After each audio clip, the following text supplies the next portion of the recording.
미쳐. 감히 누구한테 대드는 거야? 산비탈에서 남편의 발길질에 굴러떨어지던 그날, 저는 알았습니다. 40년을 함께 산 이 사람이 진짜로 원했던 건 저라는 사람이 아니라 제 이름 석자 뒤에 붙은 재산이었다는 거요. 이야기를 시작하기 전 구독과 좋아요는 큰 힘이 됩니다. 여러분의 공감 댓글 하나하나가 같은 아픔을 겪는 분들께 용기를 전해드립니다. 함께 해주세요. 하지만 그날 이전으로 돌아가 보겠습니다. 모든 것이 평범해 보였던, 아니 평범한 척 살아가던 그 시절로 말이죠. 서울 근교의 한적한 주택가, 이른 아침부터 저의 반찬 가게는 구수한 된장찌개 냄새가 풍겨 나왔습니다. 65 나이에도 여전히 정정한 손놀림으로 물을 썰고 팔을 다듬고 고추장을 담그는 제 모습을 단골 손님들은 장인의 손길이라고 칭찬해 주셨죠. 정숙 씨 반찬은 정말 끝내줘요. 우리 남편이 다른 반찬은 안 먹어도 여기 김치는 꼭 찾는다니까요. 단골 손님의 칭찬에 저는 환하게 웃으며 덤으로 깍두기 한 봉지를 더 얹어줍니다. 이렇게 손님들과 정을 나누는 시간이 저에게는 하루 중 가장 행복한 순간이었습니다. 가게 한쪽 벽에는 동네 신문에 실린 기사가 액자에 담겨 걸려 있었습니다. 손맛으로 이웃을 사로잡은 김정숙 씨의 반찬 가게라는 제목이 보였습니다. 그 기사를 볼 때마다 저는 뿌듯했습니다. 내가 뭔가 해냈구나.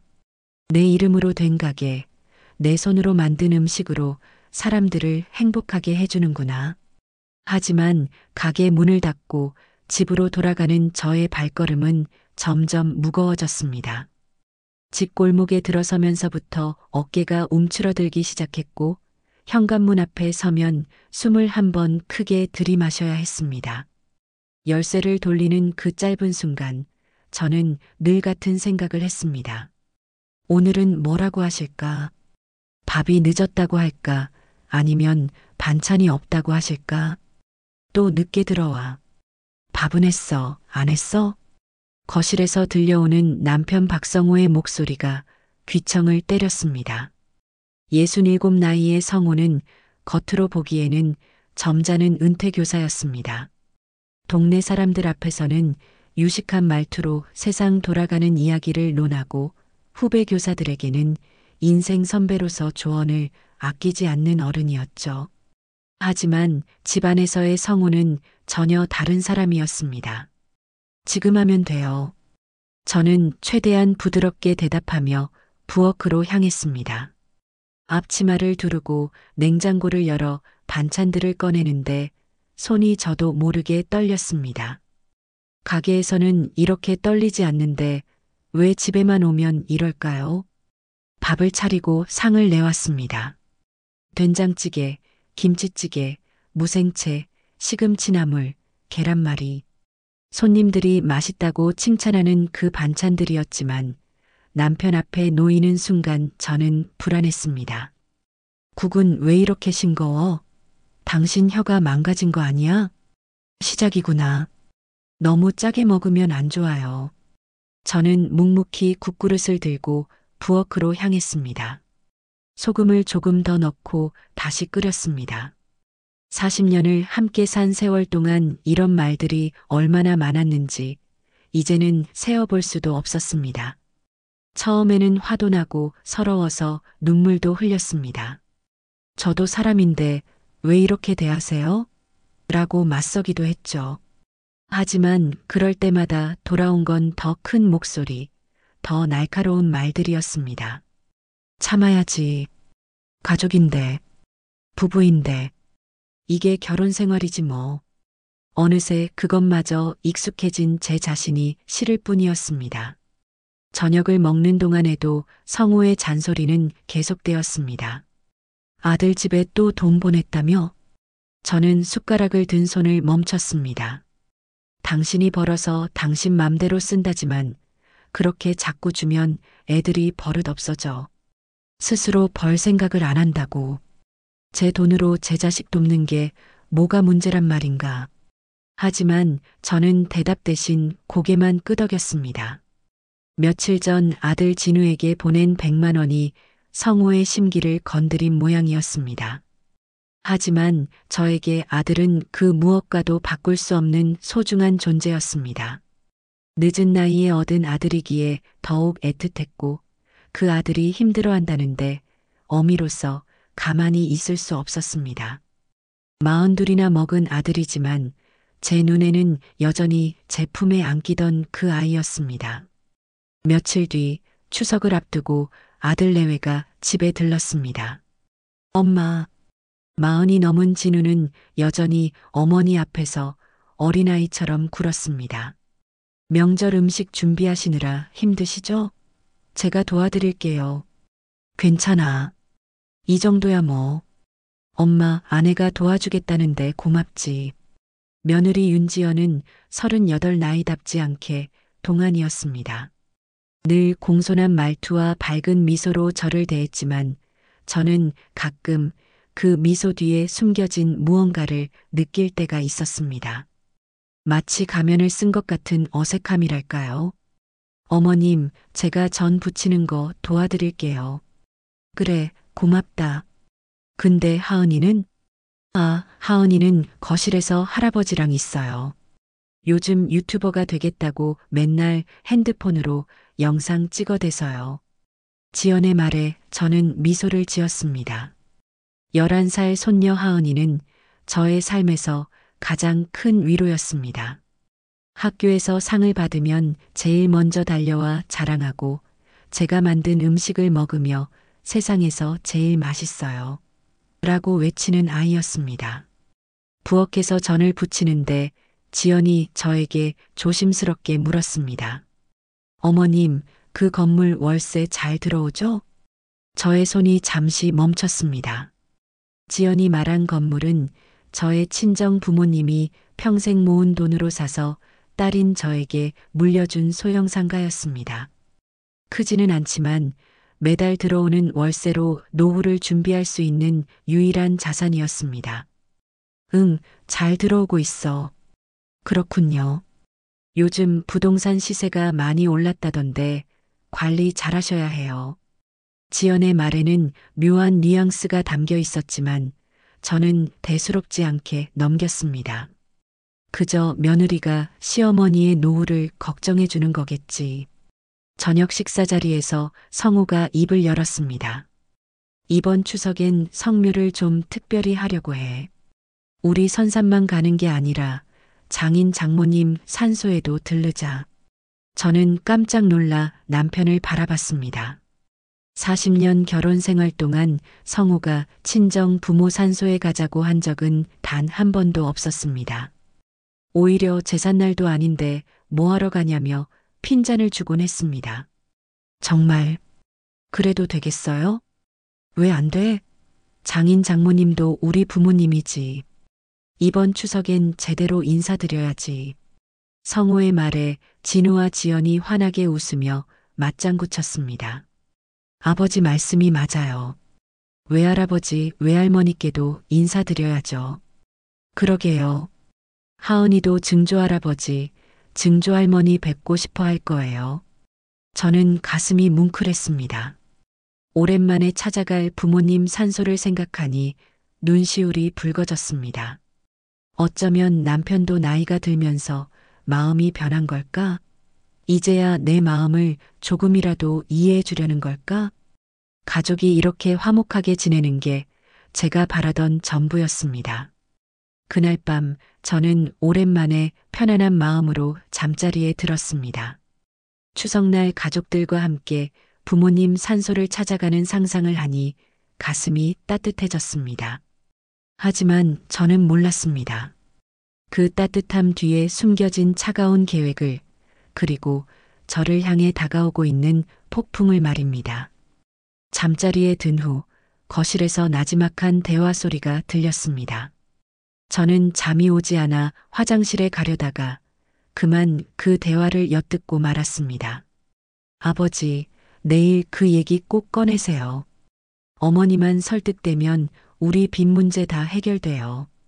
진우의 목소리였습니다. 알았어. 내가 알아서 할 테니 너희는 걱정 마. 성우의 대답이 들렸습니다. 여보, 이번이 마지막 기회예요. 꼭 성공해야 해요. 지연이 남편의 손을 쥐며 속삭이는 소리까지. 저는 화장실 복도에 멈춰 섰습니다. 심장이 쿵쿵거렸습니다. 무슨 얘기를 하는 거지? 나만 설득되면? 빈 문제?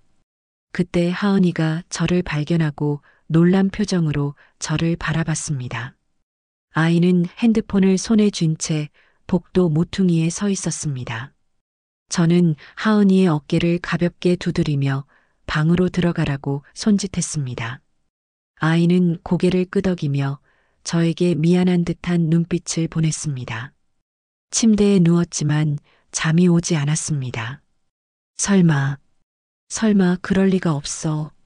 내가 너무 예민한 거야. 가족인데 나를 속일 리가 없어. 하지만 가슴 한편에서는 불안이 자라나고 있었습니다. 창밖으로 보이는 달은 유난히 밝았지만 어딘가 쓸쓸해 보였습니다. 마치 다가올 일을 예감이라도 하듯이 말입니다. 추석 당일 아침, 하늘은 유난히 맑았습니다. 저는 새벽부터 일어나 제사상에 올릴 음식을 정성스럽게 준비했습니다. 전을 부치고 나물을 무치고 과일을 깎는 손길 하나하나에 정성이 담겼습니다. 오랜만에 찾아뵐 부모님을 생각하니 가슴이 벅차올랐습니다. 어머님, 제가 도와드릴게요. 지연이 부엌으로 들어오며 앞치마를 둘렀습니다. 저는 며느리의 손을 꼭 잡았습니다. 고맙다, 지연아. 내가 있으니까 정말 든든해. 당연한 거죠. 저도 이제 이 집 며느리인데요. 지연의 미소는 여전히 밝았지만 그 눈빛 어딘가에는 묘한 긴장감이 서려 있었습니다. 저는 그것을 눈치채지 못한 채 기쁜 마음으로 음식을 준비했습니다. 오전 10시 일가족은 차에 올라탔습니다. 진우가 운전대를 잡았고 조수석에는 성우가, 뒷좌석에는 저와 지연, 그리고 하은이가 나란히 앉았습니다. 하은이는 핸드폰으로 창밖 풍경을 찍으며 신이 나 있었습니다. 할머니, 저기 코스모스 예쁘죠? 제가 영상에 담을게요. 그래, 우리 하은이 솜씨 좋네. 나중에 할머니한테도 보여줘. 차 안의 분위기는 화기애애했습니다. 성우는 라디오를 틀어놓고 흥얼거렸고 진우는 가끔 백미러로 가족들을 보며 미소 지었습니다. 이런 순간이 영원히 계속되기를 바랐습니다. 1시간쯤 달려 먼저 성우의 선산에 도착했습니다. 온 가족이 정성껏 벌초를 하고 절을 올렸습니다. 성우는 아버지 산소 앞에서 무릎을 꿇고 말했습니다. 아버지, 아들 성우 왔습니다.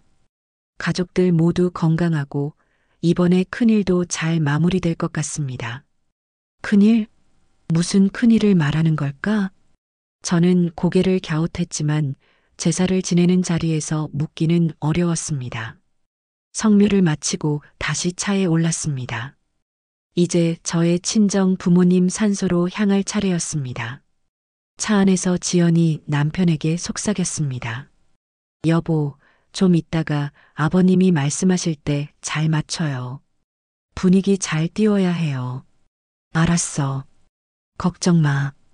그 소리가 뒷좌석까지 들렸습니다.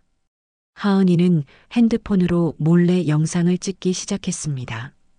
유튜버 연습이라고 생각하며 가족들의 모습을 담았습니다.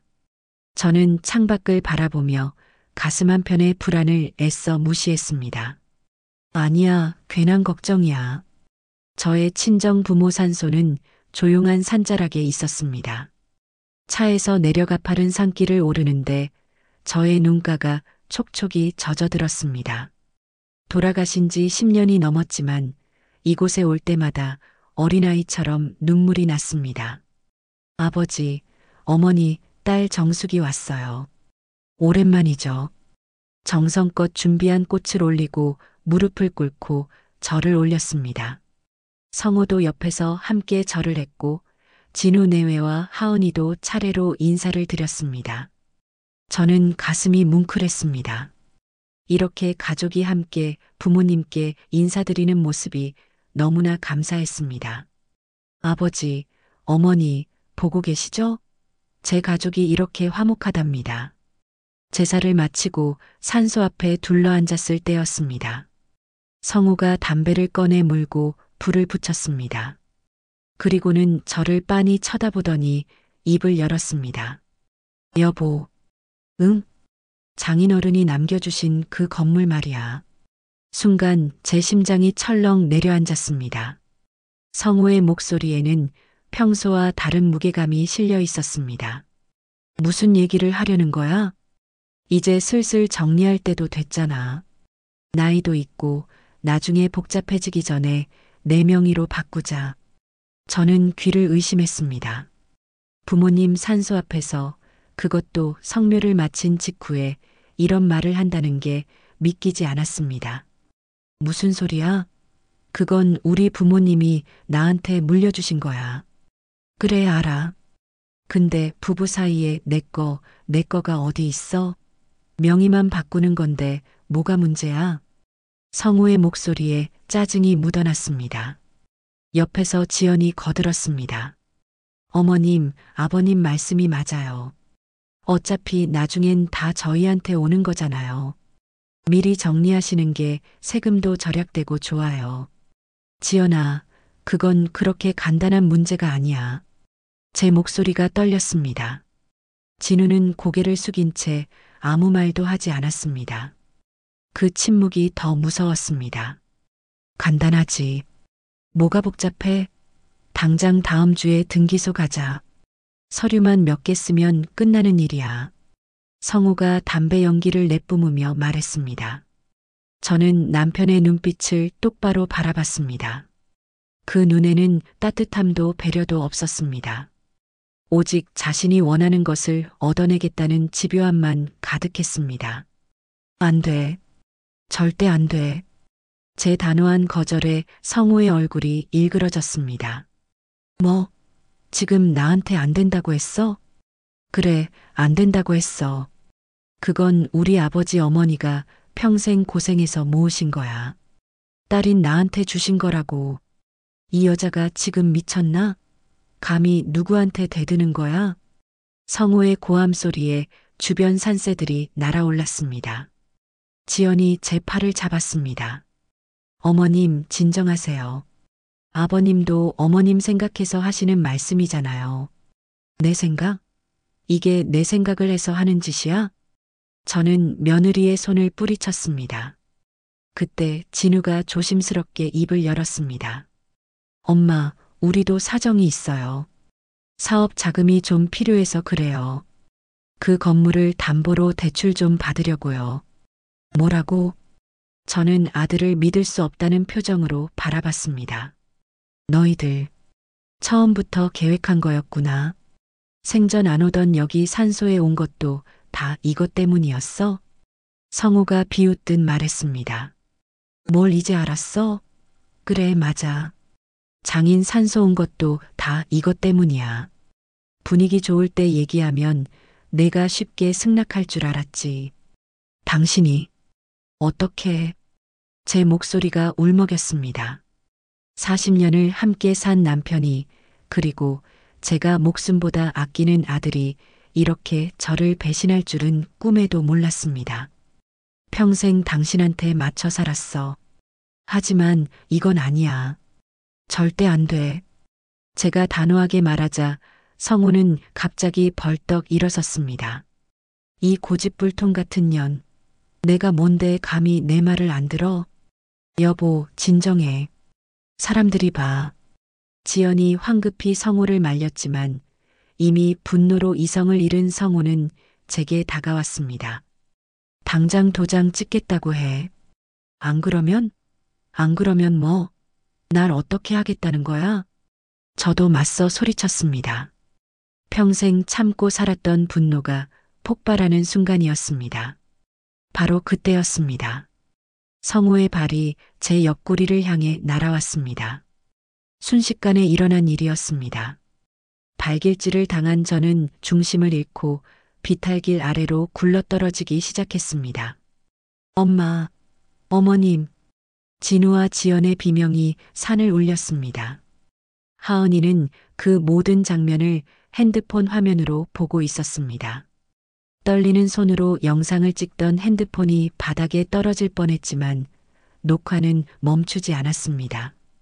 저는 가파른 비탈을 굴러 나무에 부딪혀 멈췄습니다. 온몸이 욱신거렸고 다리에서는 극심한 통증이 느껴졌습니다.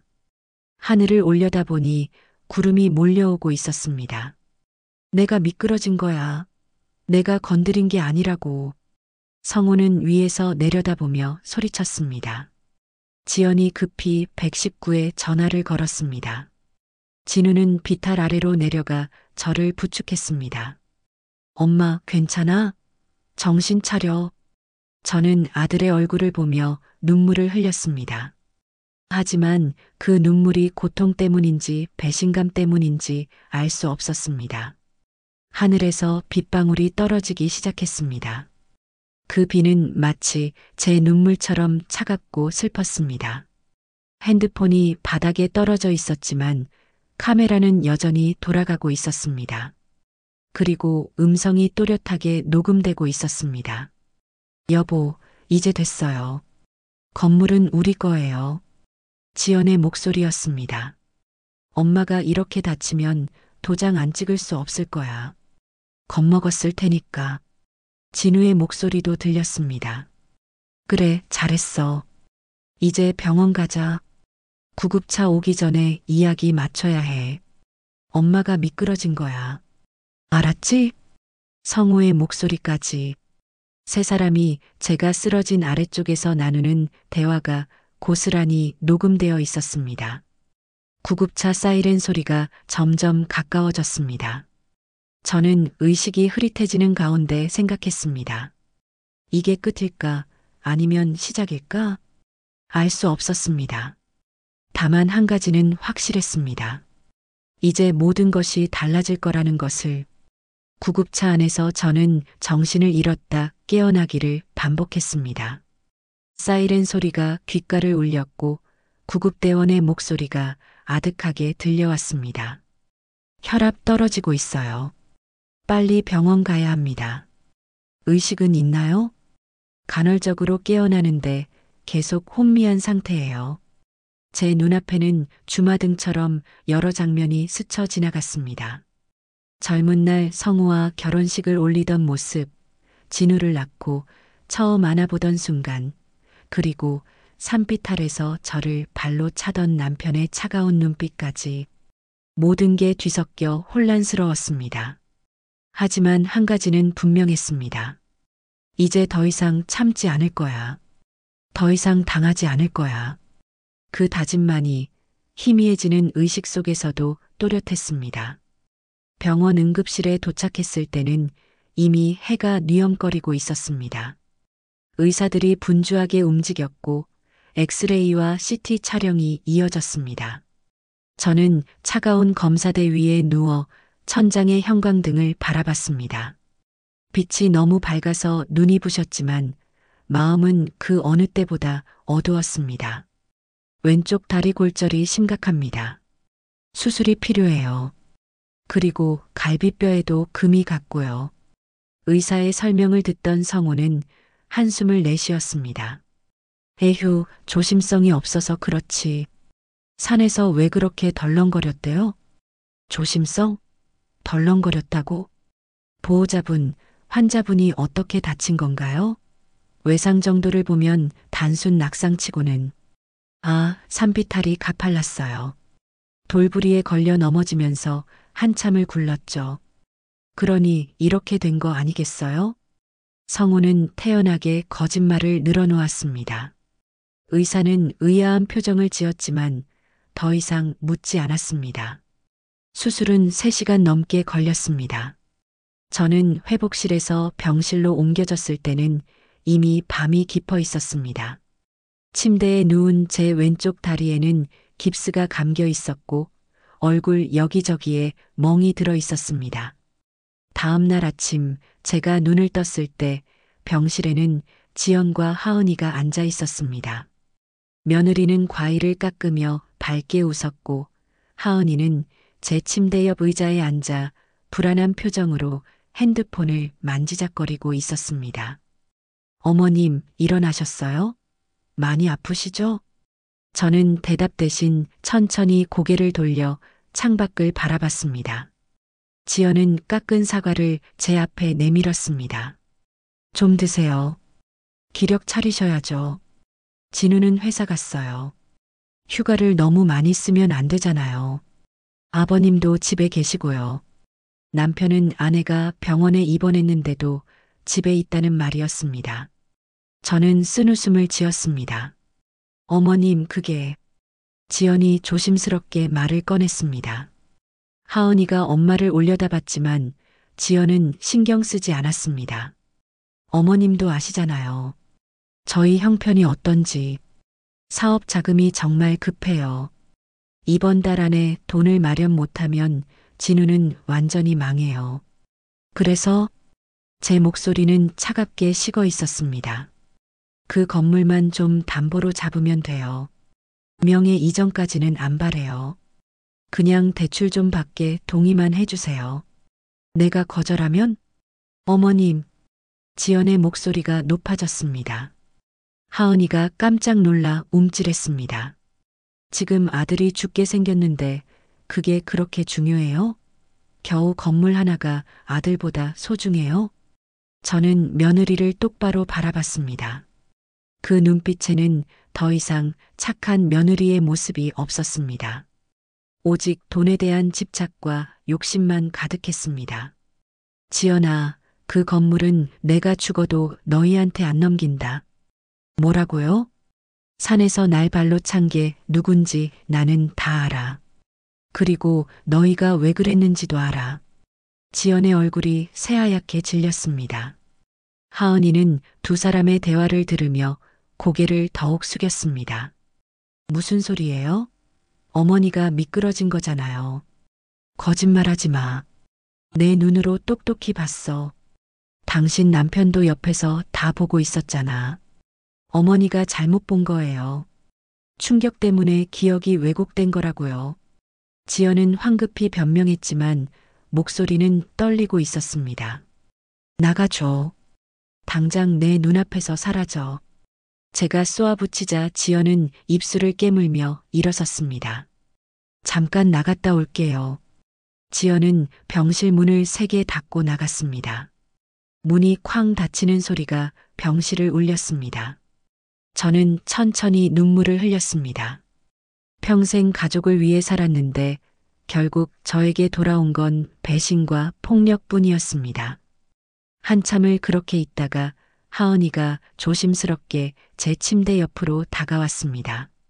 아이의 눈가도 붉게 젖어 있었습니다. 할머니, 하은아. 저는 손녀를 바라봤습니다. 하은이는 떨리는 목소리로 말했습니다. 할머니, 그날 찍은 거 있어요. 뭐? 할머니, 할머니한테 보여드려도 돼요? 하은이는 핸드폰을 꺼내 제게 건넸습니다. 화면에는 재생 버튼이 떠 있는 영상이 보였습니다. 저는 떨리는 손으로 재생 버튼을 눌렀습니다. 영상이 시작되었습니다. 산비탈에서 성우가 저에게 소리치는 장면이 나왔습니다. 당장 도장 찍겠다고 해. 안 그러면? 그리고 제가 맞서는 모습. 성우의 발이 제 옆구리를 향해 날아가는 장면까지 선명하게 담겨 있었습니다. 제가 비탈을 굴러 떨어지고 지연이 비명을 지르는 소리도 들렸습니다. 하지만 영상은 거기서 끝나지 않았습니다. 카메라가 바닥으로 떨어졌는지 화면이 흔들렸지만 음성은 또렷하게 녹음되어 있었습니다. 여보, 이제 됐어요. 건물은 우리 거예요. 지연의 목소리였습니다. 엄마가 이렇게 다치면 도장 안 찍을 수 없을 거야. 겁먹었을 테니까. 진우의 목소리도 들렸습니다. 그래, 잘했어. 이제 병원 가자. 구급차 오기 전에 이야기 맞춰야 해. 엄마가 미끄러진 거야. 알았지? 성우의 목소리까지. 세 사람이 제가 쓰러진 아래쪽에서 나누는 대화가 고스란히 녹음되어 있었습니다. 저는 핸드폰을 쥔 손이 부들부들 떨렸습니다. 영상을 끝까지 본 후 저는 하은이를 바라봤습니다. 하은아, 이걸. 할머니, 나 이거 보고 너무 무서웠어요. 엄마, 아빠가, 할아버지가. 왜 이러는 거예요? 하은이는 울음을 터뜨렸습니다. 저는 손녀를 꼭 끌어안았습니다. 하은아, 괜찮아. 내 잘못이 아니야. 오히려 내가 용감한 거야. 엄마가 이 영상 지우래요. 할아버지도 아빠도 지우래요. 근데 나는 이건 잘못된 것 같아요. 11살 아이의 목소리에는 혼란과 두려움이 가득했습니다. 하지만 동시에 옳고 그름을 구분하는 아이의 양심이 느껴졌습니다. 하은아, 이 영상 할머니한테 보내줄 수 있어? 네, 할머니. 하은이는 고개를 끄덕이며 영상을 제 핸드폰으로 전송했습니다. 저는 영상을 다시 한번 재생하며 확인했습니다. 모든 것이 선명했습니다. 폭행의 순간, 그리고 그 후의 전말까지 모두 담겨 있었습니다. 하은아, 고마워. 넌 정말 대단한 아이야. 할머니, 이제 어떻게 되는 거예요? 저는 창밖을 바라봤습니다. 하늘에는 구름이 걷히고 햇살이 비치기 시작했습니다. 할머니가 이제 제대로 싸울 거야. 더 이상 당하고만 살지 않을 거란다. 할머니, 하은아, 넌 아무 걱정하지 마. 할머니가 다 해결할게. 너는 그냥 학교 가고 친구들이랑 놀고 유튜버 꿈 키우면 돼. 저는 손녀의 머리를 쓰다듬었습니다. 하은이는 제 손을 꼭 잡았습니다. 할머니, 나중에 내가 진짜 유튜버 되면 할머니 이야기할 거예요. 나쁜 사람들한테 당하지 않고 용감하게 싸운 할머니 이야기요. 저는 미소를 지었습니다. 그 미소에는 슬픔과 결의가 함께 섞여 있었습니다. 저녁 무렵 하은이가 돌아간 후 저는 혼자 핸드폰을 들여다봤습니다. 영상을 반복해서 보며 생각했습니다. 이것이 바로 무기였습니다. 저를 짓밟으려 했던 사람들에게 맞서 싸울 수 있는 유일한 무기. 밤이 깊어갔지만 저는 잠들지 못했습니다. 머릿속으로 계획을 세웠습니다. 내일부터 시작할 것입니다. 더 이상 참지 않을 것입니다. 이제 반격할 시간이었습니다. 침대 옆 탁자 위에 놓인 핸드폰 화면이 희미하게 빛났습니다. 그 안에 담긴 진실이 곧 세상 밖으로 나올 것이었습니다. 다음 날 아침 저는 일찍 눈을 떴습니다. 병실 창문으로 들어오는 아침 햇살이 따스했지만 제 마음은 차갑게 가라앉아 있었습니다. 침대 옆 탁자 위에 놓인 핸드폰을 바라보며 깊은 한숨을 내쉬었습니다. 그 안에 담긴 영상이 제 인생을 완전히 바꿔놓을 것이라는 걸 알고 있었습니다. 오전 10시쯤 병실 문이 열렸습니다. 성우가 들어왔습니다. 손에는 아무것도 들지 않았고 얼굴에는 짜증이 가득했습니다. 기분이 좀 나아졌어? 당신이 궁금해할 일은 아닌 것 같은데. 제 차가운 대답에 성우는 코웃음을 쳤습니다. 아직도 삐져있네. 그래, 내가 좀 심했지. 근데 당신도 너무 고집 부렸잖아. 고집? 내 것을 지키는 게 고집이야? 부부 사이에 무슨 내 거야? 다 우리 가족 거지. 성우는 의자를 끌어당겨 앉았습니다. 그리고는 주변을 둘러보더니 목소리를 낮췄습니다. 여보, 이제 그만하자. 우리가 얼마나 오래 살았는데 이러고 있어. 건물명의 이전만 해주면 다 끝나는 일이야. 끝나긴 뭐가 끝나? 시작도 안 했어. 제 말에 성우의 눈빛이 날카로워졌습니다. 뭐? 시작도 안 했다고? 나 변호사 선임할 거야. 당신을 고소할 거고. 순간 병실의 공기가 얼어붙었습니다. 성우는 믿을 수 없다는 표정으로 저를 바라봤습니다. 미쳤어? 당신 지금 정신이 있는 거야? 평생을 살면서 지금만큼 정신이 또렷한 적이 없어. 고소? 무슨 죄목으로? 증거라도 있어? 성우가 비웃듯 말했습니다.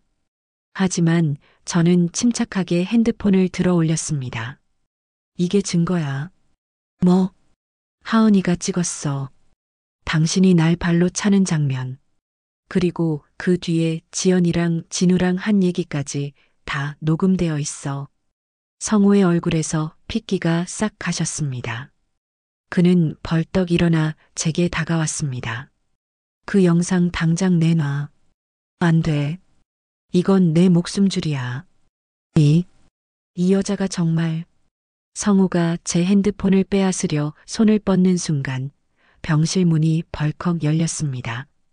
간호사가 들어오며 놀란 표정을 지었습니다. 환자분이 안정을 취하셔야 하는데요. 보호자분, 너무 소란스럽게 하지 마세요. 성우는 황급히 손을 거두며 억지 웃음을 지었습니다. 아, 네. 죄송합니다. 제가 좀 흥분했네요. 간호사가 나간 후 성우는 이를 갈며 저를 노려봤습니다. 당신 지금 우리 가족 다 죽이려고 작정했어? 가족을 죽인 건 당신이야. 내가 아니라. 그 영상 세상에 나가면 진우도 끝나. 그것도 원해? 저는 잠시 침묵했습니다. 아들 생각에 가슴이 아팠지만 이제 돌이킬 수 없다는 것을 알고 있었습니다. 진우는 스스로 선택한 거야. 엄마를 배신하고 돈을 택한 거지. 당신, 정말 독하네. 그래, 내 마음대로 해봐. 근데 후회할 거야. 성우는 문을 쾅 닫고 나갔습니다. 저는 떨리는 손으로 핸드폰을 가슴에 꼭 안았습니다. 이제 정말 시작이야. 더 이상 물러설 곳은 없어. 저녁 무렵 저는 핸드폰으로 변호사를 검색했습니다. 여러 법무법인을 찾아보다가 한 곳을 발견했습니다. 가정폭력 전문 변호사라는 문구가 눈에 들어왔습니다. 떨리는 손으로 전화를 걸었습니다. 여보세요. 법무법인 정희입니다. 저 상담 좀 받고 싶은데요. 어떤 사건이신가요? 남편한테 폭행당했어요. 그리고 재산을 빼앗으려고 했고요.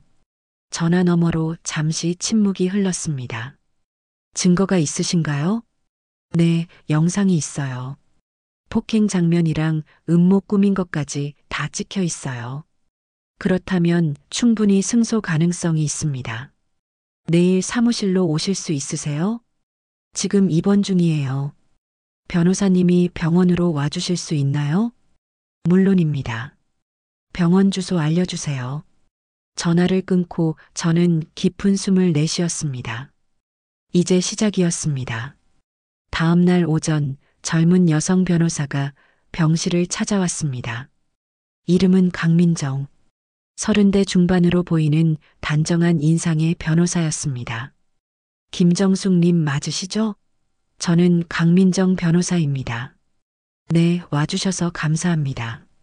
민정 변호사는 의자에 앉아 노트북을 꺼냈습니다. 자세한 상황을 말씀해 주시겠어요? 저는 처음부터 차근차근 설명했습니다. 추석날 성묘 갔던 일, 남편의 요구, 폭행당한 순간, 그리고 며느리와 아들의 음모까지 모두 털어놓았습니다. 영상 좀 보여주시겠어요? 저는 핸드폰을 건넸습니다. 민정 변호사는 영상을 꼼꼼히 확인했습니다.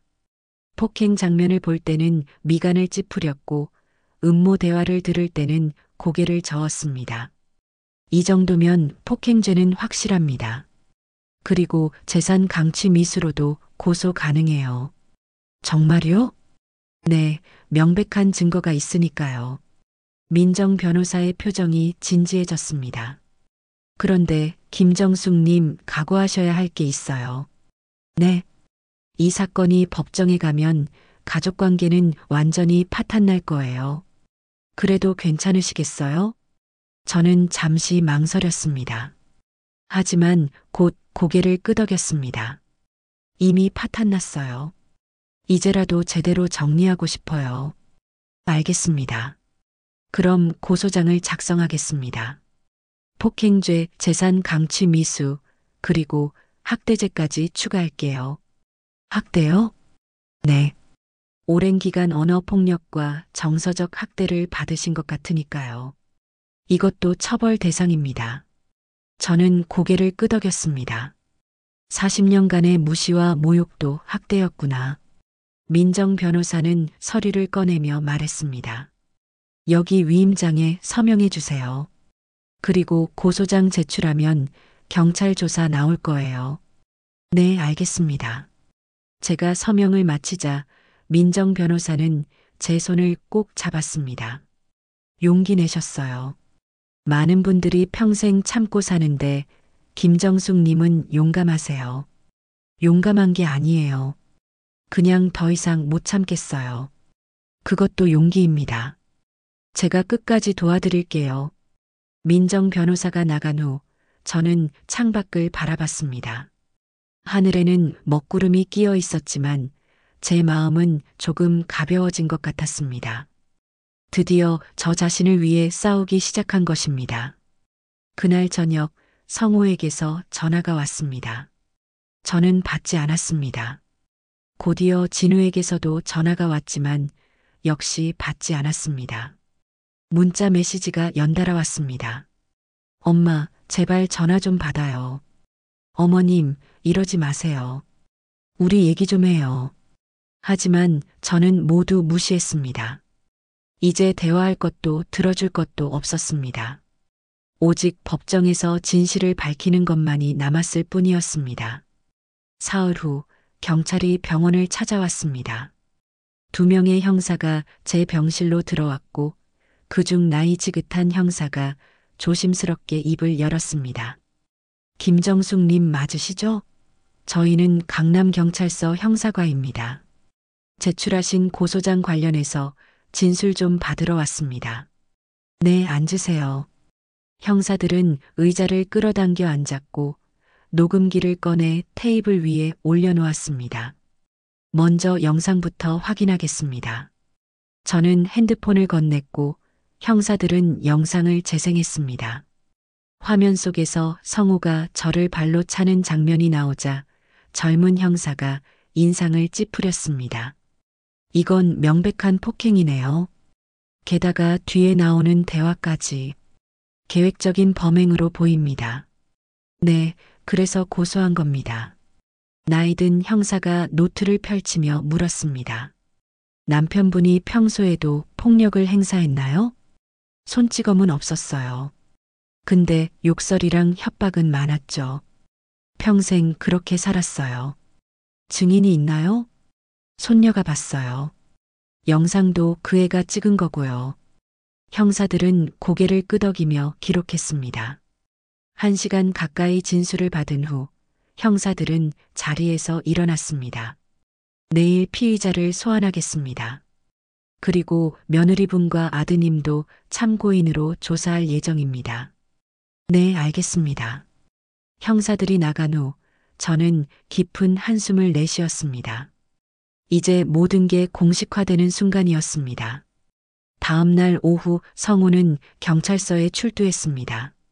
조사실에 앉은 성우의 얼굴은 창백했고 손은 부들부들 떨리고 있었습니다. 한편 병원에서는 예상치 못한 방문객이 저를 찾아왔습니다. 바로 제 오랜 친구 이순자였습니다. 정수가. 병실 문이 열리며 순자가 들어왔습니다. 68 나이의 순자는 제 손을 꼭 잡았습니다. 뉴스 봤어. 내가 고소했다며? 순자야. 어떻게 알았어? 동네에 소문났더라. 다들 내 편이야. 박 선생이 그렇게 나쁜 사람인 줄 몰랐다고 다들 충격받았어. 순자는 제 손을 쓰다듬으며 말했습니다. 정수가 잘했어. 진작 그랬어야 했어. 순자야, 나 잘하고 있는 거 맞지? 당연하지. 넌 평생 참고 살았잖아. 이제라도 내 권리 찾는 거야. 순자의 말에 저는 눈물을 흘렸습니다. 가족은 저를 배신했지만 오랜 친구는 제 편이 되어 주었습니다. 순자야, 고마워. 내가 있어서 다행이야. 뭐가 고마워. 우리 몇 년 친군데. 내가 힘들 때 내가 옆에 있어야지. 순자는 가방에서 도시락을 꺼냈습니다. 병원 음식 맛없잖아. 내가 김치찌개랑 밥 사왔어. 먹어. 그 순간 저는 깨달았습니다. 진짜 가족은 혈연이 아니라 마음으로 맺어지는 것이라는 걸요. 순자가 돌아간 후 저는 핸드폰을 보다가 하은이에게서 온 문자를 발견했습니다. 할머니, 아빠가 경찰서 갔대요. 엄마는 울고 있어요. 근데 나는 할머니가 맞는 것 같아요. 할머니 힘내세요. 사랑해요. 저는 손녀의 문자를 보며 눈물을 흘렸습니다. 하은이, 고마워. 내가 있어서 할머니가 힘낼 수 있어. 그날 밤 저는 처음으로 편안하게 잠들 수 있었습니다. 비록 가족은 저를 배신했지만 진정한 동반자들이 제 곁에 있다는 것을 알았으니까요. 민정 변호사, 순자, 그리고 하은이. 이 세 사람이 제가 싸울 수 있는 힘이었습니다. 일주일 후 저는 퇴원했습니다. 목발을 짚고 병원 문을 나서는 제 모습은 지쳐 보였지만 눈빛만은 또렷했습니다. 택시를 타고 집으로 가는 길 저는 운전기사에게 물었습니다. 기사님, 혹시 은행 들렀다 가도 될까요? 네, 어디로 가시겠어요? 신한은행이요.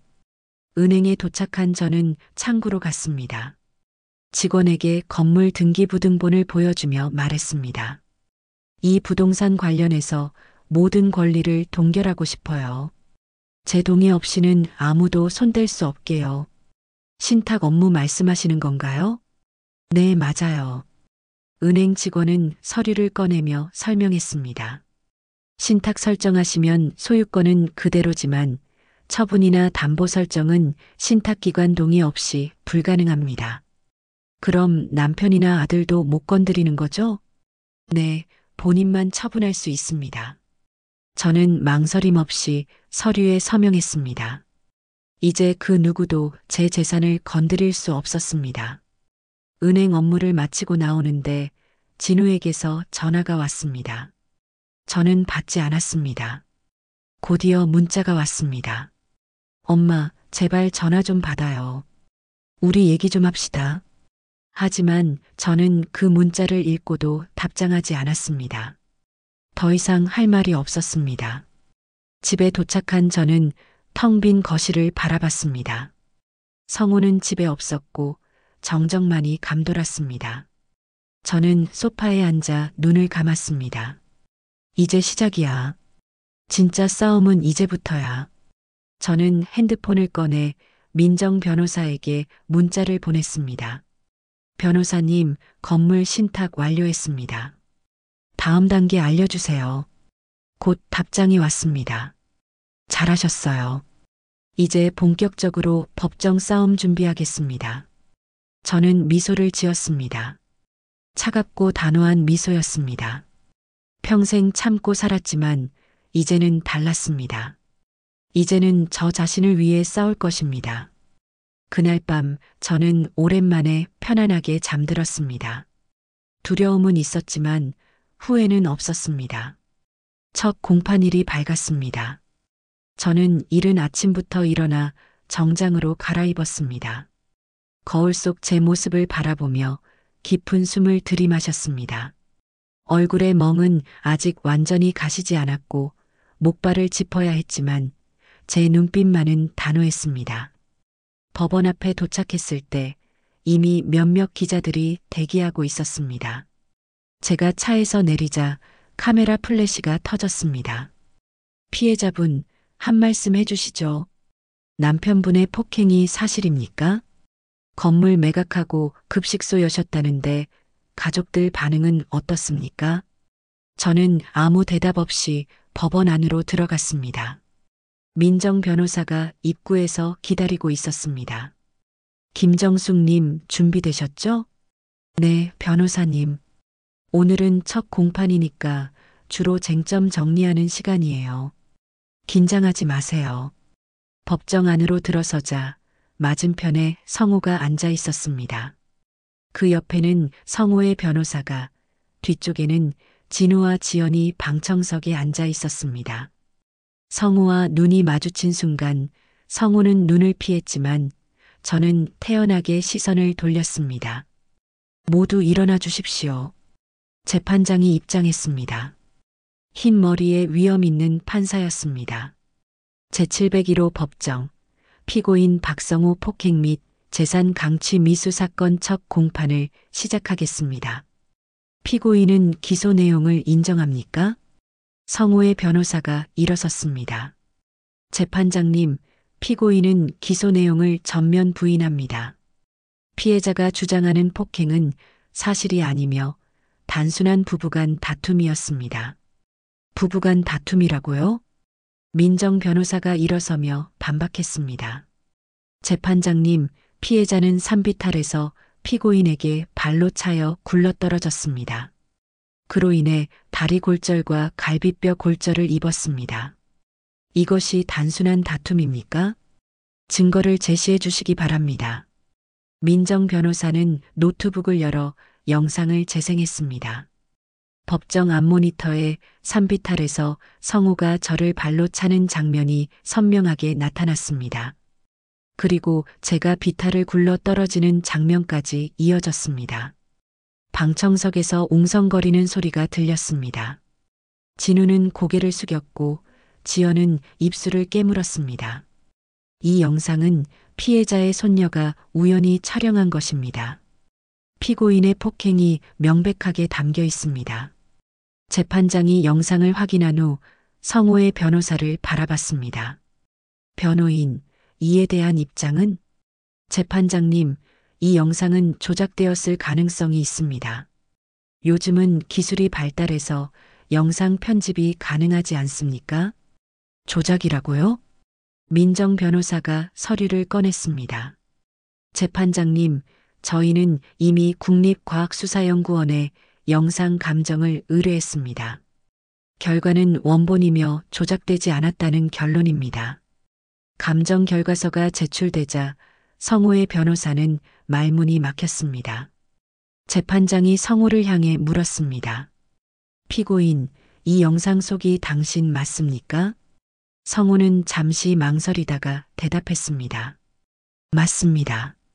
하지만 제 의도는 아니었습니다. 그냥 화가 나서 실수로 사람을 발로 찹니까? 재판장의 날카로운 질문에 성우는 아무 말도 하지 못했습니다. 계속 진행하겠습니다. 검사 측 증인 신청하셨죠? 네, 재판장님. 피해자 김정숙을 증인으로 신청합니다. 저는 증인석으로 걸어갔습니다. 목발을 짚고 천천히 걷는 제 모습에 법정 안이 조용해졌습니다. 선서를 마친 저는 증인석에 앉았습니다. 민정 변호사가 질문을 시작했습니다. 증인, 피고인과 결혼한 지 얼마나 되셨습니까? 40년입니다. 그동안 피고인에게 폭행을 당한 적이 있습니까? 손찌검은 이번이 처음입니다. 하지만 욕설과 협박은 수없이 많았습니다. 구체적으로 말씀해 주시겠습니까? 저는 깊은 숨을 들이마셨습니다. 밥이 맛없다고 그릇을 집어던지거나 집안일을 제대로 안 한다고 소리 지르는 건 일상이었습니다. 친구 만나는 것도 허락제였고 제 돈을 쓰는 것도 간섭했습니다. 그런데도 참고 사신 겁니까? 네, 가족이니까요. 아들 때문에라도 참아야 한다고 생각했습니다. 그런 증인이 왜 이번에는 고소를 결심하셨습니까? 저는 성우를 똑바로 바라봤습니다. 제 재산을 빼앗으려고 저를 폭행했기 때문입니다. 그리고 아들과 며느리까지 가담했다는 걸 알았습니다. 방청석에서 진우가 고개를 들었습니다. 저와 눈이 마주쳤지만 저는 시선을 거두지 않았습니다. 증인, 그 재산이라는 게 무엇입니까? 제 친정 부모님이 평생 모아서 저한테 물려주신 상가 건물입니다. 피고인은 그 건물을 자기 명의로 바꾸라고 강요했고 제가 거절하자 폭행했습니다. 그 건물은 지금 어떻게 되었나요? 매각했습니다. 방청석이 술렁거렸습니다. 성우의 얼굴이 붉어졌습니다. 매각 대금은 어디에 쓰셨습니까? 일부는 사회복지법인에 기부했고 나머지는 무료 급식소를 여는 데 썼습니다. 왜 그런 결정을 하셨습니까? 제 목소리가 떨렸습니다. 그 건물 때문에 저는 산에서 굴러떨어졌고 가족한테 배신당했습니다. 그 건물을 보면 그날의 고통이 생각나더라고요. 차라리 팔아서 정말 필요한 사람들에게 쓰고 싶었습니다. 피고인과 가족들은 뭐라고 하던가요? 미쳤다고 했죠. 자기들 재산을 남한테 다 준다고요. 제 대답에 방청석에서 지연이 벌떡 일어났습니다. 어머님, 그건 우리 것이었잖아요. 방청인, 조용히 하십시오. 재판장의 경고에 지연은 주저앉았습니다. 저는 며느리를 차갑게 바라봤습니다. 영상에서 들리는 대화도 설명해 주시겠습니까? 피고인이 저를 폭행한 후 아들과 며느리가 이제 됐다. 건물은 우리 거다라고 말하는 게 녹음되어 있습니다. 처음부터 계획된 일이었다는 증거입니다. 재판장이 성우를 향해 물었습니다. 피고인, 증인의 진술에 반박할 내용이 있습니까? 성우의 변호사가 일어섰습니다. 재판장님, 건물 매각은 피해자가 임의로 한 것입니다. 피고인과 상의도 없이. 그게 문제입니까? 민정 변호사가 반박했습니다.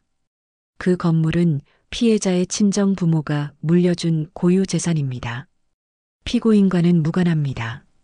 성우가 벌떡 일어났습니다. 재판장님, 그래도 부부 재산이잖아요. 내 동의 없이 팔면 안 되는 거 아닙니까? 피고인, 조용히 하십시오. 재판장의 경고에도 성우는 계속 소리쳤습니다. 그 여자가 우리 가족 재산을 다 날렸어요. 10억을 남한테 퍼줬다고요. 피고인, 한 번 더 소란 피우면 퇴정 명령하겠습니다. 성우는 변호사의 제지로 겨우 앉았습니다. 하지만 분노로 온몸을 떨고 있었습니다. 재판장이 다시 물었습니다. 검사 측 추가 증인이 있습니까? 네, 재판장님. 피해자의 손녀를 증인으로 신청합니다. 미성년자인데 증인 적격이 있습니까? 사건의 핵심 목격자입니다. 영상도 그 아이가 촬영했고요. 재판장은 잠시 고민하다가 허가했습니다. 증인 입정하십시오. 법정 문이 열리고 하은이가 들어왔습니다. 11살 아이는 긴장한 표정이었지만 꿋꿋하게 증인석으로 걸어갔습니다. 방청석의 진우와 지연은 경악한 표정으로 딸을 바라봤습니다. 하은아, 안 돼. 지연이 소리쳤지만 법정 경위가 제지했습니다. 방청인은 조용히 하십시오. 하은이는 선서를 마치고 증인석에 앉았습니다. 민정 변호사가 부드럽게 물었습니다. 증인, 그날 무슨 일이 있었는지 말해줄 수 있어? 네.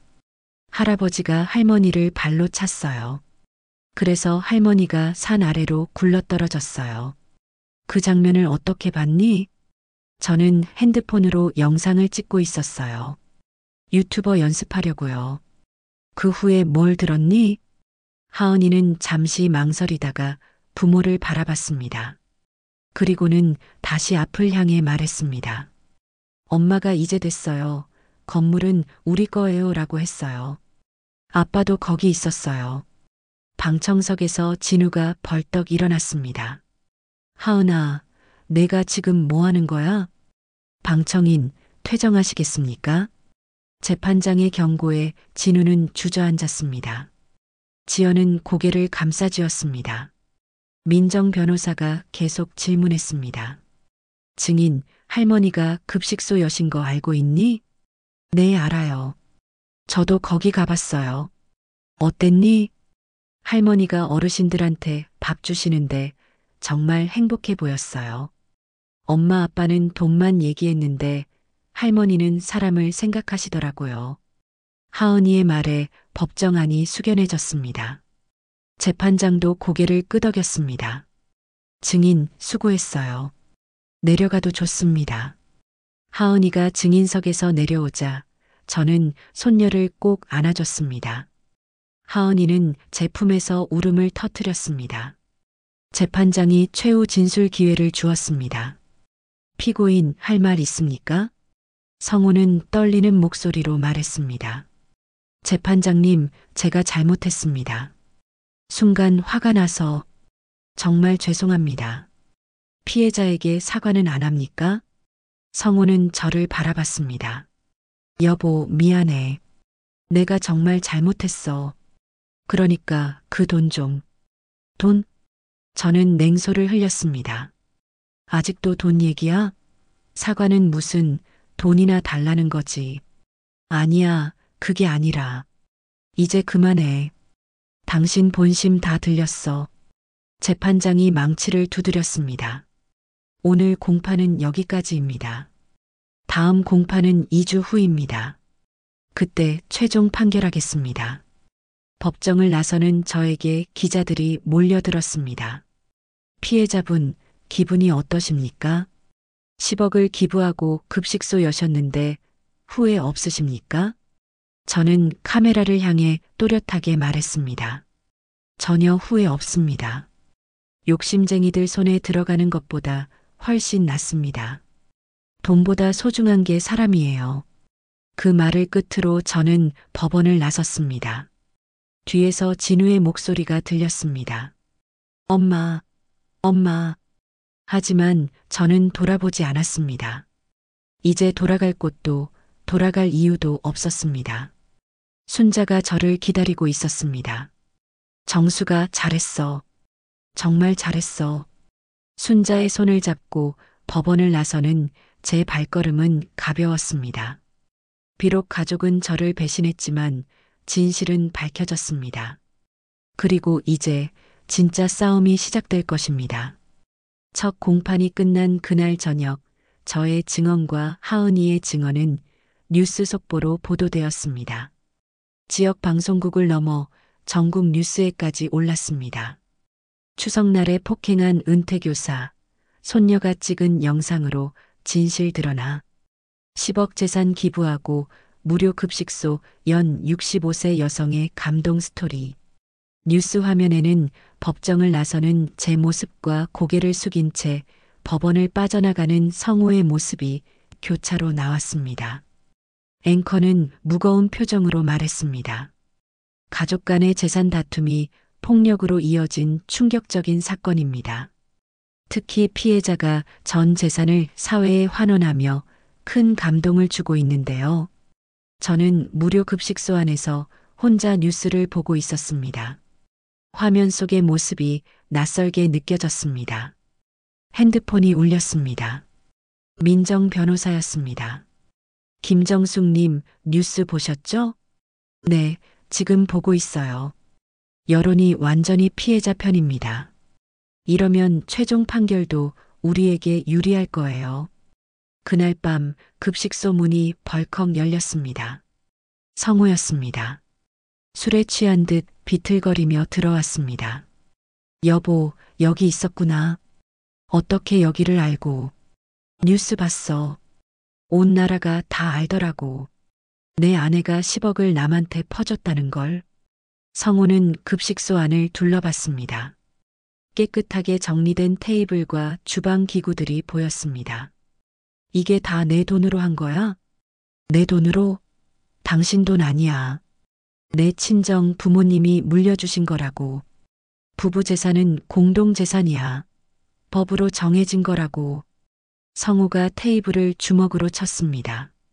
저는 침착하게 핸드폰을 꺼냈습니다. 지금 당장 나가. 안 그러면 경찰 불러. 불러봐.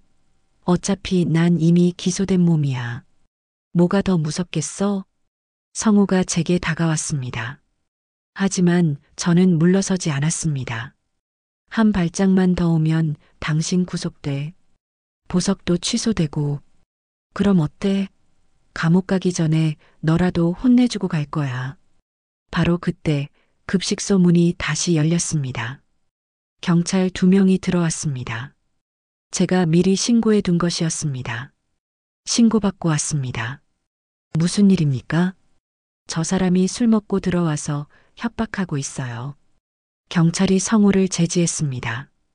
박성호 씨 맞으시죠? 지금 보석 중인데 피해자 접근 금지 명령 어기셨네요. 뭐, 접근 금지? 법원에서 명령 나왔습니다. 피해자로부터 100m 이내 접근 금지요. 경찰은 성호를 데리고 나갔습니다. 성호는 끌려가면서도 소리쳤습니다. 여보, 이러지 마. 우리 다시 얘기 좀 하자고. 문이 닫히고 급식소는 다시 조용해졌습니다. 저는 의자에 주저앉았습니다. 온몸에 힘이 빠졌습니다. 이제 정말 끝이구나. 다음 날 오후 진우와 지연이 급식소를 찾아왔습니다.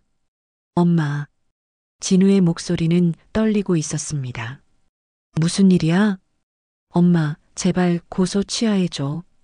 지연이 무릎을 꿇었습니다. 어머님, 저희가 잘못했어요. 제발 한 번만 봐주세요. 아버님이 감옥 가면 우리 가족 다 망해요. 이미 망했어. 너희가 선택한 거야. 저는 차갑게 말했습니다. 엄마, 나도 정말 후회하고 있어. 그때 내가 왜 그랬는지 모르겠어. 진우는 눈물을 흘렸습니다. 진우야, 넌 선택했어. 엄마보다 돈을 택했잖아. 엄마. 그리고 산에서 날발로 차는 걸 보고도 이제 됐다고 했지. 그게 내 진짜 마음이었어. 진우는 아무 말도 하지 못했습니다. 지연이 일어섰습니다. 어머님, 그럼 하은이는요? 하은이는 어떻게 해요? 아버지가 전과자 되면 하은이가 학교에서 놀림받아요. 그건 내가 생각했어야지. 할머니를 배신하기 전에. 어머님, 나가. 이제 더 이상 할 말 없어. 지연은 분노에 찬 눈으로 저를 노려봤습니다. 어머님도 너무 하시는 거 아니에요? 우리가 살려고 한 건데 왜 이렇게까지 하세요? 살려고? 내 목숨을 빼앗으면서? 그건 실수였어요. 아버님이 너무 흥분해서 실수로 사람을 발로 차? 그리고 그 뒤에 이제 됐다고 말하는 게 실수야? 지연은 할 말을 잃었습니다. 나가. 다시는 내 앞에 나타나지 마. 진우와 지연은 급식소를 나갔습니다. 문이 닫히고 저는 혼자 남았습니다. 정말 이게 끝인가? 그날 밤 저는 순자에게 전화를 걸었습니다. 순자야. 정수가 무슨 일이야? 울고 있어? 순자야, 내가 너무 독한 걸까? 아들까지 버리는 게. 정수가 너 잘하고 있어. 진우는 어른이야. 자기가 한 일에 책임져야지. 근데 하은이 생각하면 하은이는 내가 지키는 거야. 내가 제대로 싸우는 모습을 보여주는 게 하은이한테 진짜 교육이야. 순자의 말에 저는 조금 안심이 되었습니다. 일주일 후 검찰에서 기소장이 날아왔습니다. 성우는 폭행죄와 재산 강취 미수죄로 정식 기소되었고 진우와 지연은 방조죄로 약식 기소되었습니다.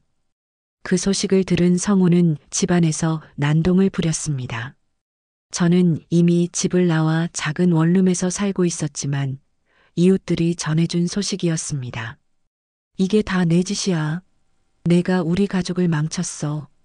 성우는 집안 물건들을 집어던졌습니다. 꽃병이 깨지고 액자가 바닥에 떨어졌습니다. 하지만 저는 더 이상 두렵지 않았습니다. 며칠 후 저는 이혼 조정 신청서를 법원에 제출했습니다. 40년 결혼 생활을 끝낼 시간이었습니다. 그날 저녁 진우에게서 마지막 전화가 왔습니다. 엄마, 지연이가 이혼하겠대. 엄마, 나 이제 정말 끝이야. 회사도 잘렸고, 아내도 떠나고, 빚은 산더미고, 진우야, 엄마, 제발, 제발 도와줘. 나 진짜 죽을 것 같아. 저는 눈을 감았습니다.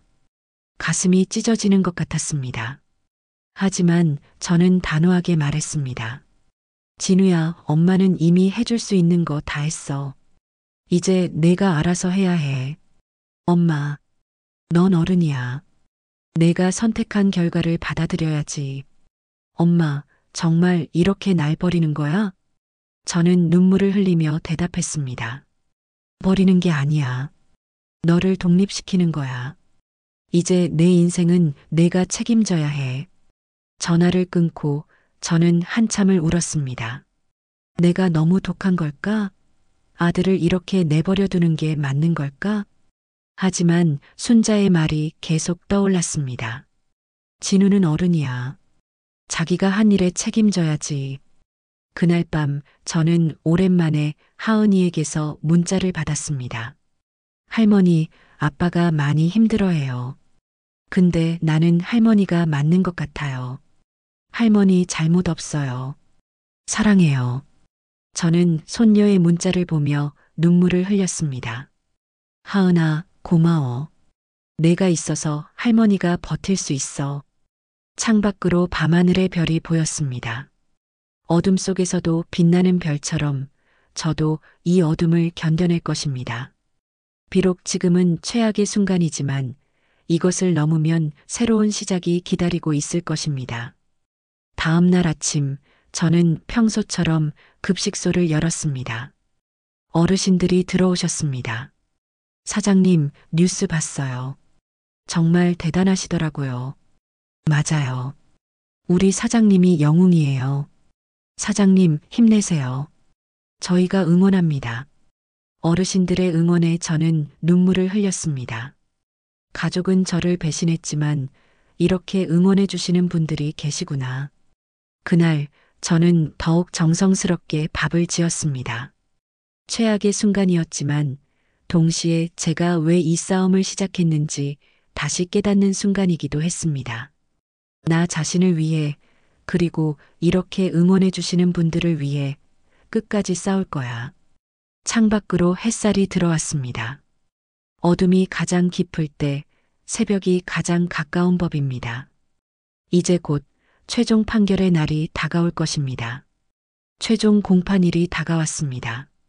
저는 아침부터 정장으로 갈아입고 거울 앞에 섰습니다. 얼굴의 멍은 완전히 가셨고 목발도 이제 필요 없었습니다. 하지만 제 마음속 상처는 아직 아물지 않았습니다. 오늘이 마지막이야. 오늘 모든 게 결정될 거야. 법원으로 가는 택시 안에서 민정 변호사에게서 전화가 왔습니다. 김정숙님 준비되셨죠? 네, 변호사님. 오늘 판결 나올 거예요. 증거가 명백하니까 우리에게 유리할 겁니다. 믿으세요. 감사합니다, 변호사님. 전화를 끊고 저는 창밖을 바라봤습니다. 하늘은 맑았고 마치 제 마음을 응원하는 것 같았습니다. 법원 앞에는 이번에도 기자들이 모여 있었습니다. 전보다 더 많은 수였습니다. 김정숙님, 오늘 판결 어떻게 예상하십니까? 아들분이 힘들어한다는데 도와주실 생각은 없으십니까? 저는 마이크 앞에 섰습니다. 저는 정의가 실현되기를 바랍니다. 그리고 제 아들은 스스로 해결해야 합니다. 그게 어른이니까요. 법정 안으로 들어가자 성우와 진우, 지연이 이미 앉아 있었습니다. 세 사람 모두 초췌한 모습이었습니다. 특히 성우는 얼굴이 핏기 없이 창백했고 손은 부들부들 떨리고 있었습니다. 모두 일어나 주십시오. 재판장이 입장했습니다. 긴장감이 법정을 가득 채웠습니다. 제701호 법정, 피고인 박성호 사건 최종 판결을 선고하겠습니다. 재판장은 판결문을 펼쳤습니다. 피고인 박성호는 피해자 김정숙을 폭행하여 전치 8주의 상해를 입혔고 피해자의 재산을 강취하려 한 사실이 명백합니다. 성호의 얼굴이 창백해졌습니다. 특히 가족관계를 이용한 범행으로 죄질이 불량합니다. 피해자는 40년 동안 언어폭력과 정서적 학대를 받아왔으며 이번 폭행은 그 정점이었습니다. 재판장은 잠시 멈췄다가 계속했습니다. 따라서 피고인 박성호에게 징역 2년을 선고합니다. 재판장님, 성호의 변호사가 일어섰지만 재판장은 망치를 두드렸습니다. 또한 피해자에게 치료비 및 위자료 5천만 원을 배상하라고 명합니다. 방청석에서 진우와 지연이 경악했습니다. 그리고 피고인 박진우와 윤지연은 방조제로 각각 벌금 1천만 원을 선고합니다. 재판장이 마지막으로 말했습니다. 이상으로 판결을 마칩니다. 망치 소리가 법정을 울렸습니다. 성호는 그 자리에 주저앉았고 진우는 고개를 감싸쥐었습니다. 지연은 울음을 터뜨렸습니다. 저는 조용히 일어나 법정을 나섰습니다. 밖에서 민정 변호사가 기다리고 있었습니다. 축하드립니다. 김정숙님. 완전한 승리예요. 감사합니다, 변호사님. 기자들이 다시 몰려들었습니다. 판결에 만족하십니까? 위자료 5천만 원은 어디에 쓰실 건가요? 저는 카메라를 똑바로 바라보며 말했습니다. 위자료도 급식소 운영에 쓸 겁니다. 저는 이미 제 몫을 찾았으니까요. 그 말에 기자들이 환호했습니다. 정말 대단하십니다. 당신은 진정한 영웅입니다. 저는 그 말들을 듣고도 담담했습니다. 영웅이 아니에요. 그냥 제 권리를 찾았을 뿐이에요. 법원 계단을 내려오는데 하은이가 달려왔습니다. 할머니, 저는 손녀를 꼭 안아줬습니다. 하은아, 학교는? 할머니 판결 보러 왔어요. 할머니 이겼죠? 응, 이겼어. 하은이는 환하게 웃었습니다. 할머니 최고예요. 나중에 저도 할머니처럼 용감한 사람이 될 거예요. 저는 손녀의 머리를 쓰다듬었습니다. 모든 것을 잃었지만 이 아이만큼은 지킬 수 있었습니다. 그리고 진실도 밝힐 수 있었습니다. 하은아, 할머니 급식소 같이 갈래? 네. 저도 어르신들 도와드릴래요. 저는 손녀의 손을 잡고 걸었습니다.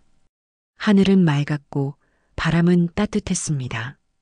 이제 새로운 시작이었습니다. 그날 저녁 급식소에는 평소보다 더 많은 어르신들이 찾아왔습니다. 사장님, 판결 축하드려요. 사장님이 이기셨다니 정말 기뻐요. 사장님, 앞으로 더 열심히 응원할게요. 어르신들의 축하에 저는 눈물을 흘렸습니다. 감사합니다. 여러분이 있어서 제가 이길 수 있었어요.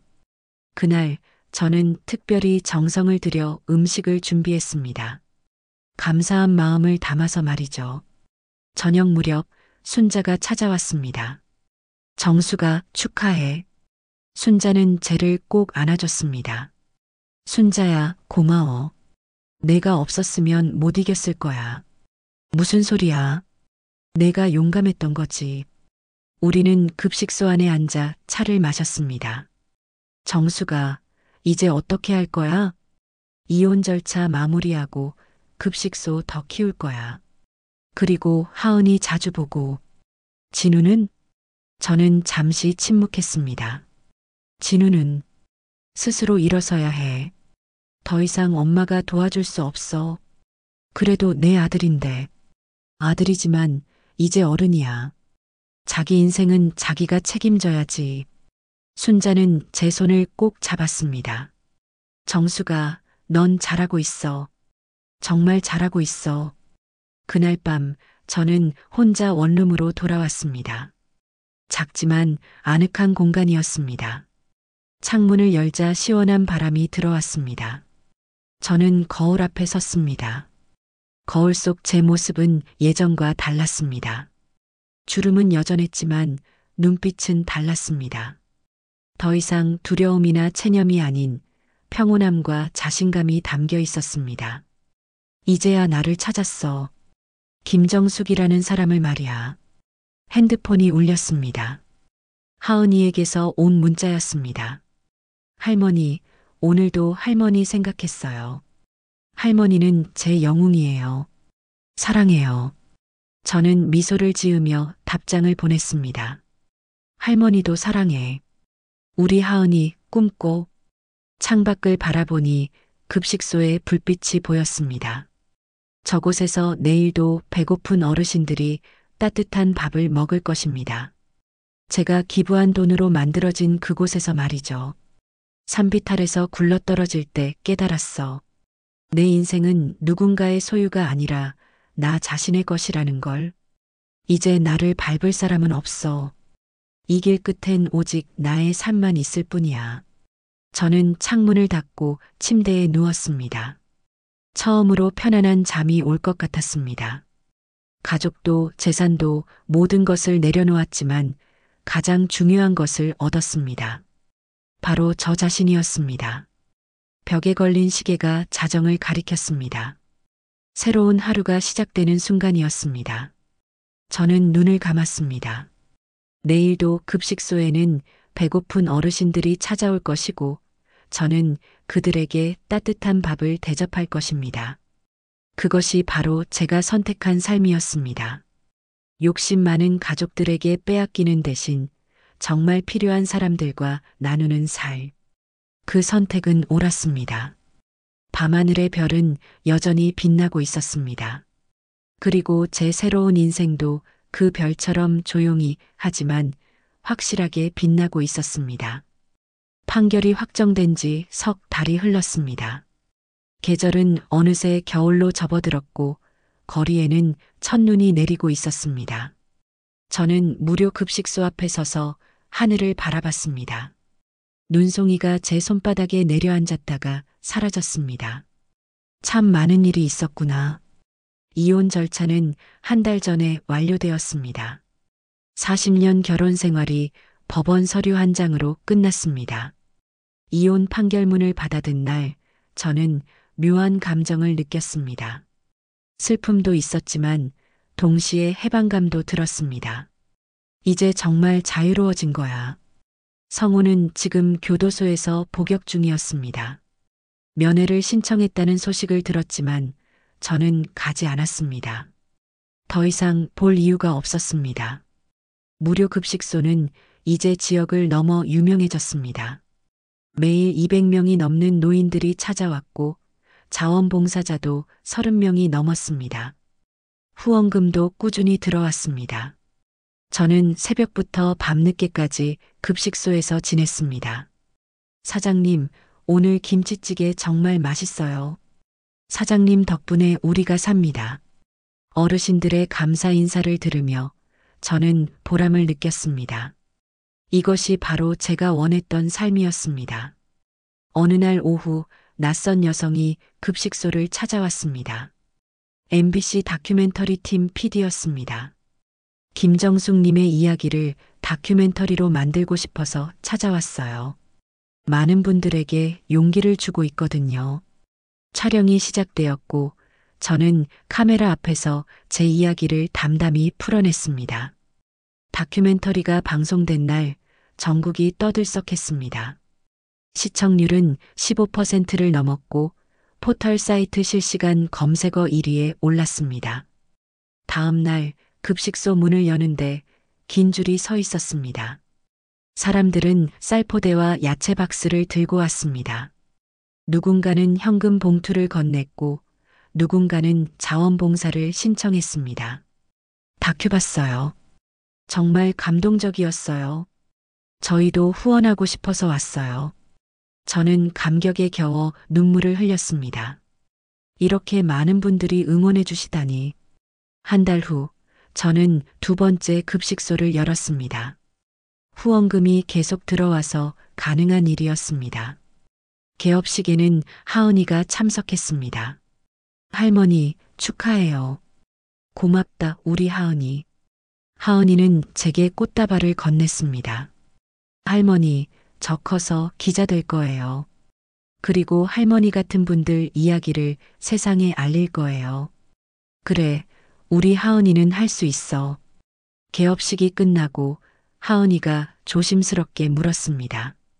할머니, 아빠 얘기 좀 해도 돼요? 저는 손녀를 바라봤습니다. 그래, 말해봐. 아빠가 요즘 많이 힘들어해요. 빚도 많고 일자리도 없고. 하은이의 눈가가 붉어졌습니다.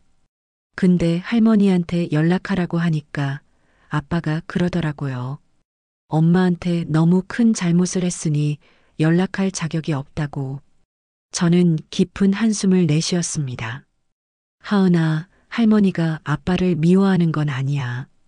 그럼 아빠가 스스로 일어서길 바라는 거야. 더 이상 할머니한테 기댈 게 아니라 자기 힘으로 살아가길 바라는 거지. 하은이는 고개를 끄덕였습니다. 할머니, 근데 나중에 아빠가 정말 열심히 노력하면 그때는 용서해 줄 수 있어요? 저는 손녀의 머리를 쓰다듬었습니다. 하은아, 할머니는 이미 용서했어. 근데 다시 예전처럼 돌아갈 수는 없어. 이해할 수 있겠니? 네, 할머니. 이해해요. 할머니는 아빠가 잘 되기를 바라. 진심이야. 근데 이제 아빠는 자기 인생을 자기가 책임져야 해. 그게 진짜 어른이 되는 거니까. 하은이는 제 손을 꼭 잡았습니다. 할머니, 저는 할머니 편이에요. 항상요. 고마워, 우리 하은이. 그날 저녁 저는 진우에게 오랜만에 문자를 보냈습니다. 진우야, 엄마다. 하은이한테 들었어. 힘들다고. 엄마가 돈을 줄 수는 없어. 하지만 내가 정말 노력한다면 가끔 밥은 함께 먹을 수 있을 거야. 엄마는 여전히 내 엄마니까. 한참 후 진우에게서 답장이 왔습니다. 엄마, 미안해요. 정말 죄송해요. 엄마가 보고 싶어요. 그런데 아직은 엄마 앞에 설 자격이 없는 것 같아요. 조금만 기다려주세요. 제가 제대로 된 사람이 되어서 찾아뵐게요. 저는 문자를 읽으며 눈물을 흘렸습니다. 진우야, 천천히 해. 엄마는 기다릴 수 있어. 겨울이 깊어갈 무렵 뜻밖의 방문객이 급식소를 찾아왔습니다. 성우였습니다. 형기를 다 채운 건 아니고 모범수로 가석방된 모양이었습니다. 여보, 저는 성우를 차갑게 바라봤습니다. 무슨 일이야? 나 사과하러 왔어. 정말 미안해. 성우의 얼굴은 많이 초췌해져 있었습니다. 교도소 생활이 그를 많이 변화시킨 것 같았습니다. 미안하다는 말, 이제 와서 무슨 소용이야? 알아. 너무 늦었다는 거. 근데 그래도 말하고 싶었어. 내가 정말 잘못했다고. 성우는 무릎을 꿇었습니다. 급식소 안에 있던 사람들이 모두 그 모습을 바라봤습니다. 용서해줘. 제발. 저는 성우를 내려다봤습니다.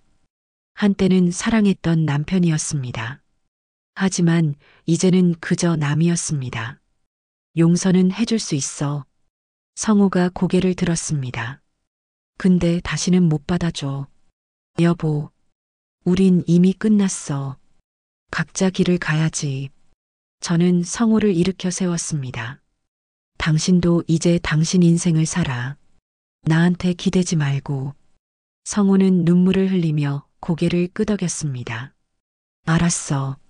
미안해. 그리고 행복해. 성우는 급식소를 나갔습니다. 저는 그의 뒷모습을 조용히 바라봤습니다. 이제 정말 끝이구나. 하지만 이상하게도 마음이 홀가분했습니다. 용서했다고 해서 다시 받아줄 필요는 없다는 걸 이제는 알았으니까요. 봄이 왔습니다. 급식소 앞 벚꽃이 만개했고 거리는 생기로 가득했습니다. 저는 하은이와 함께 벚꽃 아래를 걸었습니다. 할머니, 봄이 왔어요. 그러게 참 예쁘다. 할머니, 아빠가 요즘 편의점에서 일한대요. 열심히 살려고 노력하고 있어요. 저는 미소를 지었습니다. 그래, 잘 됐다. 아빠가 열심히 사는 모습 보여줘. 그게 할머니한테 진짜 사과야. 할머니, 그럼 나중에 아빠랑 밥 먹을 수 있어요? 응, 조금만 더 기다려봐. 아빠가 정말 변했다는 걸 할머니가 확인하고 나면 그때 함께 밥 먹자. 하은이는 환하게 웃었습니다. 그날 저녁 저는 혼자 원룸으로 돌아왔습니다. 작지만 아늑한 제 공간이었습니다. 창문을 열자 봄바람이 들어왔습니다. 향기로운 봄 냄새가 났습니다. 저는 거울을 바라봤습니다. 거울 속 제 모습은 예전과 달랐습니다. 주름은 여전했지만 눈빛에는 평온함이 담겨 있었습니다. 이제야 나를 찾았어. 김정숙이라는 사람을 말이야. 핸드폰이 울렸습니다. 하은이에게서 온 문자였습니다. 할머니, 오늘도 할머니 생각했어요. 할머니는 제 영웅이에요. 사랑해요. 저는 미소를 지으며 답장을 보냈습니다. 할머니도 사랑해. 우리 하은이 잘 자. 창밖을 바라보니 2개의 급식소 불빛이 보였습니다.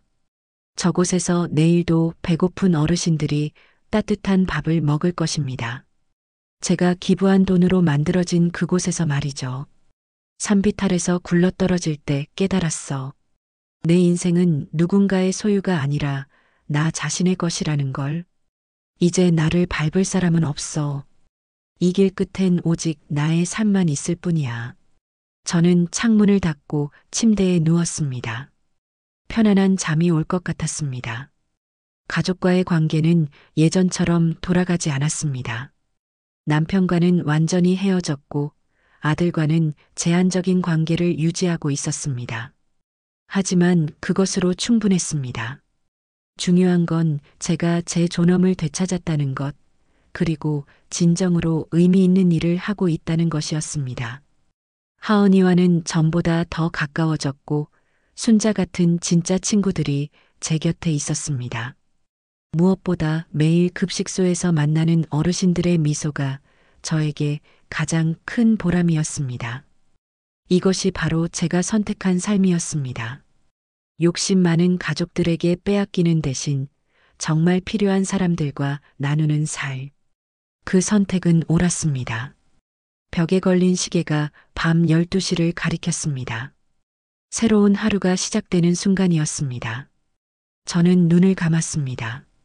며칠 후 진우에게서 전화가 왔습니다. 엄마, 진우야. 엄마 나 면접 봤어. 작은 회사지만 정직원으로 뽑혔어. 저는 눈물이 났습니다. 정말? 진우야 잘했어. 정말 잘했어. 엄마 나 이제 제대로 살아볼게. 빚도 천천히 갚을 거고 하은이도 잘 키울게. 그래, 천천히 해. 엄마는 믿어. 엄마 언제 한번 볼 수 있을까? 저는 잠시 생각했습니다. 다음 주 일요일 급식소로 와. 함께 밥 먹자. 하은이도 데려오고. 정말요? 응. 근데 진우야, 이건 다시 시작하는 게 아니야. 우린 예전처럼 돌아갈 수 없어. 알아요, 엄마. 알아요. 그냥 가끔 엄마 얼굴 보고 밥 같이 먹을 수 있으면 그걸로 충분해요. 그래. 그 정도는 할 수 있어. 엄마도 내가 보고 싶으니까. 전화를 끊고 저는 한참을 울었습니다. 기쁜 눈물이었습니다. 일요일이 되었습니다. 진우가 하은이와 함께 급식소를 찾아왔습니다. 진우는 많이 야위었지만 눈빛은 예전보다 진지해 보였습니다. 엄마, 왔구나. 앉아. 우리는 함께 밥을 먹었습니다. 제가 정성스럽게 준비한 밥이었습니다. 엄마 맛있어요. 역시 엄마 밥이 최고예요. 많이 먹어. 하은이가 환하게 웃었습니다. 할머니, 우리 가족 같아요. 저는 손녀의 머리를 쓰다듬었습니다. 그래, 우리는 여전히 가족이야. 다만 예전과는 다른 방식으로 지내는 거지. 진우가 고개를 숙였습니다. 엄마, 정말 미안해요. 이제 그만 미안하다고 해. 대신 잘 살아. 그게 엄마한테 진짜 사과야. 네, 엄마. 열심히 살게요. 그날 이후 저는 한 달에 한 번씩 진우와 하은이를 만났습니다. 많지도 적지도 않은 만남이었습니다. 예전처럼 끈끈한 관계는 아니었지만 서로를 신경 쓰고 안부를 묻는 정도의 관계였습니다. 그것으로 충분했습니다. 어느 날 진우가 말했습니다. 엄마, 나 빚 다 갚았어. 3년 걸렸지만. 정말?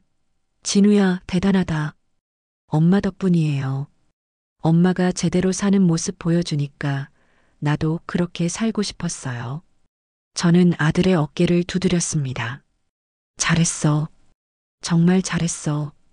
봄이 다시 왔습니다. 급식소는 이제 새 곳으로 늘어났고 하루에 500명이 넘는 어르신들이 찾아왔습니다. 저는 여전히 새벽부터 밤늦게까지 일했지만 행복했습니다.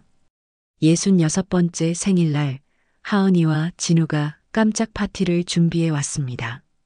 할머니 생일 축하해요. 엄마 생일 축하해요. 케이크 위에 초를 불며 저는 소원을 빌었습니다. 이 평온이 계속되기를, 그리고 내가 도움이 필요한 사람들에게 작은 힘이 될 수 있기를. 그날 밤 저는 혼자 원룸으로 돌아왔습니다. 창밖으로 별이 빛나고 있었습니다. 저는 거울 앞에 섰습니다. 65년을 살았구나. 이제야 진짜 내 인생을 사는 것 같아. 핸드폰에서 알림이 울렸습니다. 순자에게서 온 문자였습니다. 정수가 생일 축하해. 넌 정말 멋진 사람이야. 자랑스러워. 저는 미소를 지었습니다. 침대에 누워 저는 생각했습니다. 모든 것을 잃었다고 생각했던 그날들. 산비탈에서 굴러떨어지며 느꼈던 절망.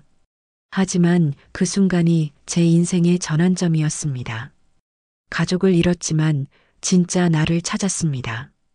재산을 잃었지만 진정한 보람을 얻었습니다. 남편과 헤어졌지만 자유를 얻었습니다. 그리고 아들과는 거리를 두었지만 더 건강한 관계를 맺었습니다. 이것이 바로 인생이구나. 때로는 모든 것을 내려놓아야 진짜 중요한 것을 붙잡을 수 있는 거구나. 저는 눈을 감았습니다. 내일도 급식소에는 배고픈 어르신들이 찾아올 것이고 저는 그들에게 따뜻한 밥을 대접할 것입니다. 한 달에 한 번은 진우와 하은이를 만나 함께 밥을 먹을 것입니다. 순자와는 여전히 차를 마시며 수다를 떨 것입니다. 그것이 바로 제가 선택한 삶이었습니다. 완벽하지는 않지만 진솔했습니다.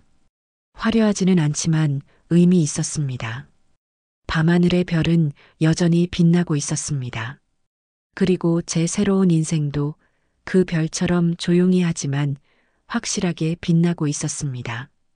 가족이라는 이름으로 참고 견뎌야 했던 시간들, 그리고 마침내 자신의 존엄을 되찾은 용기가 여러분께도 전해졌기를 바랍니다. 완벽한 화해는 아니었지만 서로를 이해하고 존중하는 새로운 관계를 맺은 정숙 씨의 선택, 그것이 때로는 진정한 사랑의 모습일 수 있다는 것을 이 이야기를 통해 느끼셨기를 바랍니다. 이 이야기에 공감하셨다면 구독과 좋아요, 더 많은 분들에게 이 이야기가 전해질 수 있도록 힘을 보태주세요. 그리고 댓글로 여러분의 생각을 들려주세요. 다음에도 여러분의 마음을 울리는 이야기로 찾아뵙겠습니다.